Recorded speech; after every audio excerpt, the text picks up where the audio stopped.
Sau puingot ki kandidat ki palapas ya ka personal interview DSC nongstany. Kublay pi ki perlok perjor baro. Dia kana ke video ngadon ya kapan wara asipi ha ka pede pat ka result jong ka DSC nongstany. Di ka Government of Meghalaya Office of the Deputy Commissioner West Kasil District nongstany.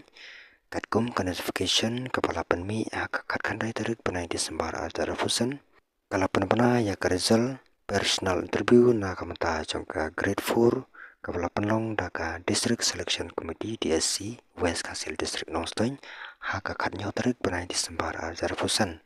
De congratulation ya fi baro ki sop wingut ki kandidat ki palapas ya kate ka personal interview. De ki papas ya kate ka exam na kamta kate ka DSC grade 4 ki long nyengut na UR kategori but live songgut na ka kategori Khasi Anjantia or Garu. Dan na kamta ka jing tiba company apila pan lech sa ka website jong ka DSC West Kasil District. Ditangkum ta perlu ngen CCM ka wipat ka video ku play sipun.